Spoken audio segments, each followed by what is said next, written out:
Yeah, good evening. Yeah, at the outset, I thank Dr. Khanna for inviting me for this lecture and this wonderful web-based meeting. This is a very moribund disease. The central vein occlusions, is a very moribund disease. You see these pictures. These are the patients of chronic kidney disease who are on maintenance dialysis through a AV fistula created in the brachial artery and vein. And you can see what happens is there is a high flow through the veins. In this scenario, if there is a venous occlusion involving the innominate vein or the SPC or in the subclavian vein, what happens is it is like a dam created and the limb swells up like this. And it can, in fact, cause skin excoriations and skin breaching of the skin infections too. So the recanalization of these central occlusions is actually a challenge. And what we do is we routinely do CT venogram after a ultrasound Doppler study, and you can see, you can assess the lesion very well. The length of the lesion, actually the vessel size, proximal, and then distally, the patency of the vein and the size of veins, and the actual nature of the disease or the disease segment, the occluded segment, whether it's a thrombus or a chronically fibrosed area, you can assess them, and based on that actually you can plan your intervention. For example, this is it is a case-based presentation. This was a left innominate vein occlusion, you can say, severe stenosis. This was a critical stenosis, and this you cannot, many a times cannot cross that coming from the femoral end. So what we do is we come from either the axillary or the subclavian venous approach, and then antegradly we cross. Once we cross, we exteriorize this wire, and once exteriorized from the right femoral vein, we introduce the sheath and then take the appropriate size balloon. In this case, we use the Atlas balloon. Atlas is a non-compliant balloon. This is a 14 into 40 millimeter Atlas, and it breaks that fibrous segment very well. And you can see that the result is very good. In such scenario, we normally don't do anything further. So we just follow them up further, and the restenosis rate is quite high. I'll come to that later. So this is again a right innominate vein occlusion. You can see that if you look at the anatomy, to approach this from the right femoral venous approach, engaging into that ostium of the right innominate vein will be difficult. But here you have a favorable anatomy to address it from the upper limb. So what we do here, we either come from we can puncture actually like this, taking an injection, and then enter into that subclavian or the axillary and then take an injection. And actually there is a small trace of contrast going into the SPC. So in such a scenario, then you actually float a wire with the help of a backup catheter, and then you actually exteriorize that wire through the right femoral vein, and then introduce a sheath and poke. After that, you balloon dilate. Here again, we do serial balloon dilatation with a smaller balloon first, and then with a larger balloon. This is again the Atlas 14 into 40 millimeter non-compliant balloon. It heals very well. In long lesions like this, generally we stent them using the self-expanding stents. In this case, we have used a wall stent actually, and there is a very good runoff.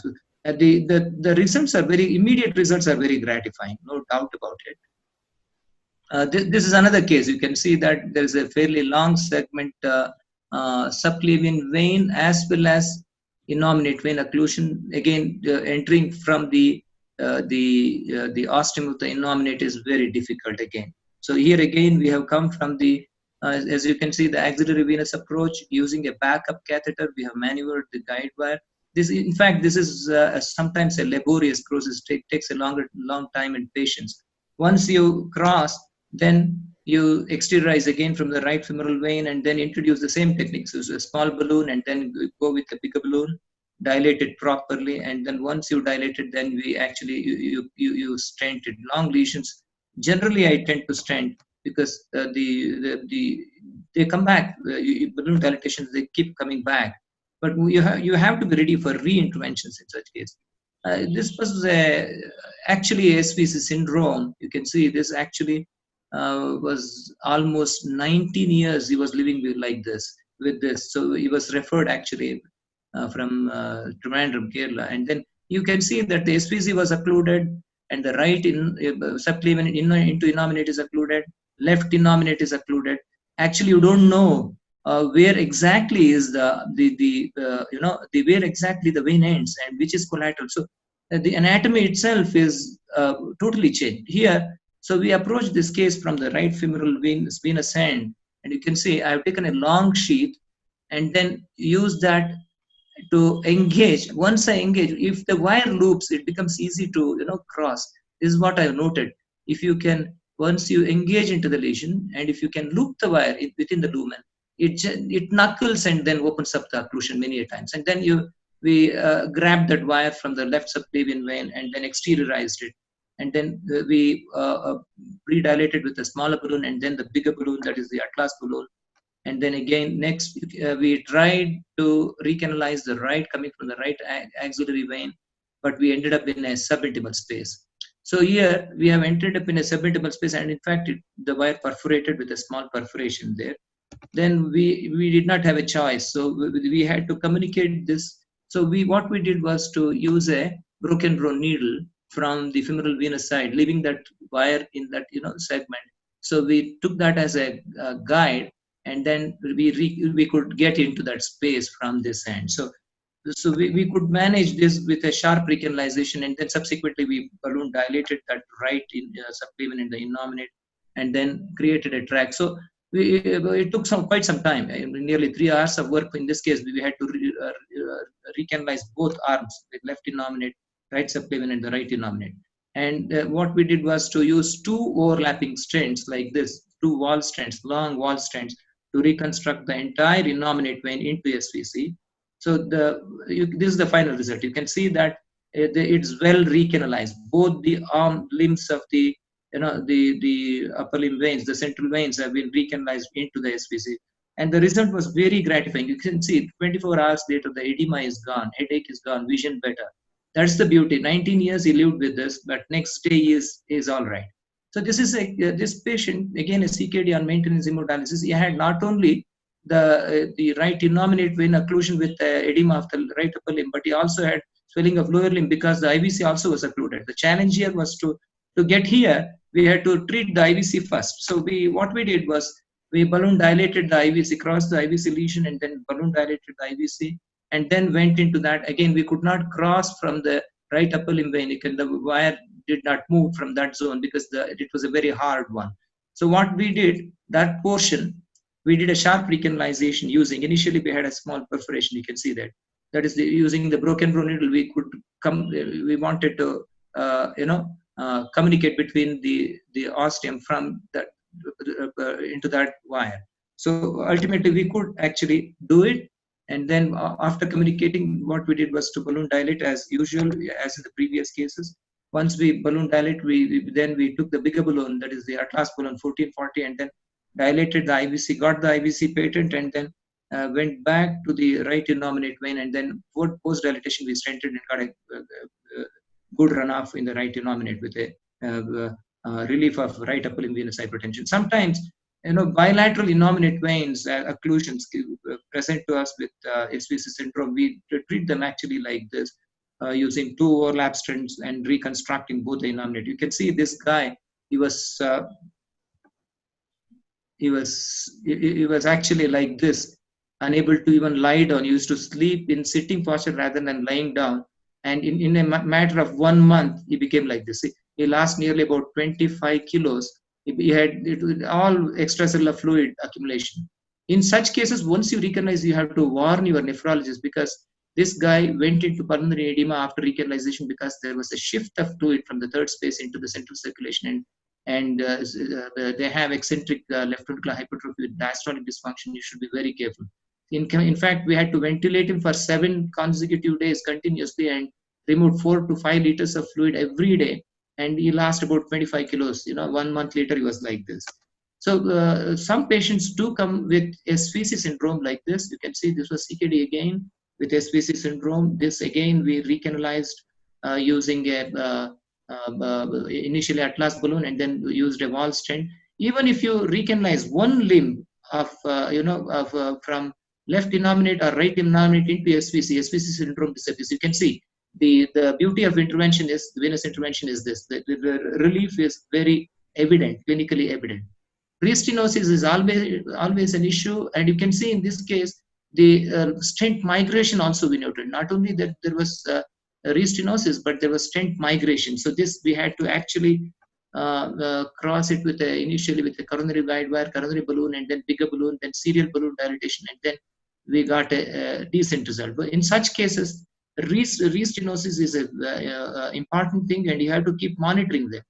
There's an example again. We had stented the right innominate, left innominate. He came back with again left innominate restenosis.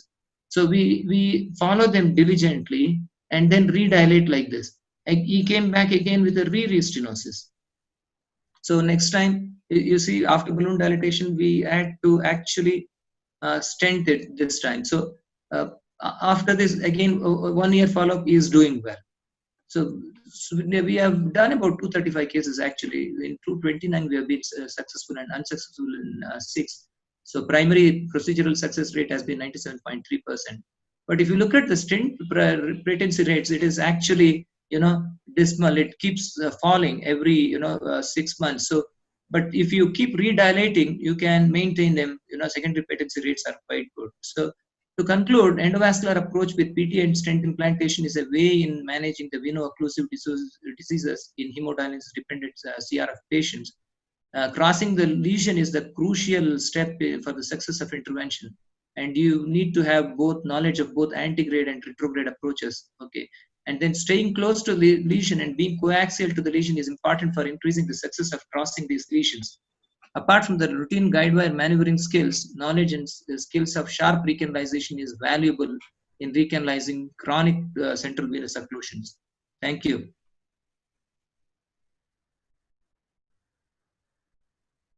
Thank you, Srinivas. That was wonderful, and it was a great learning. And incidentally, we have written to all of you we are sort of recording these sessions so that we can archive it, and this will be available and subsequently on the website for people to come and learn. So this is wonderful. This is one of the most practical. The main purpose and the format of this conference is teaching by experts and by others. So we want to archive it and keep it there. Your lectures have been wonderful. A lot of techniques of yours we have adapted, and you're doing a great job.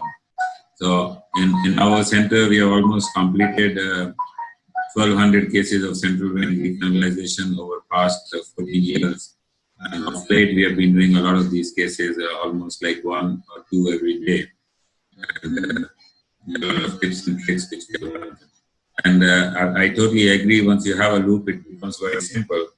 And sometimes, once you cannot go by anti-retrograde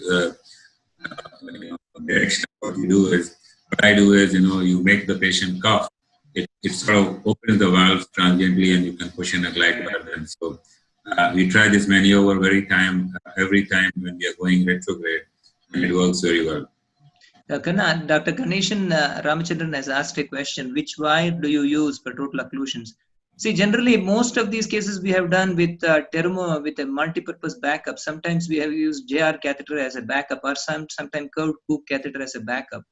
Generally, we try to cross them with either a J-tipped thermoguide wire or straight-tipped thermoguide wire.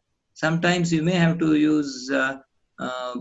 Most of the time, it has been a 035 thermoguide wire, but sometimes even 038 I have used, because it gives a bit more weight to cross the lesion. Very rarely we have used the CTO coronary guide wires, very rarely. Okay, so now we move on to the next presenter, which will be Dr. Tarun Grover from Medanta, the Medicity. And Tarun, can you just load up your slides?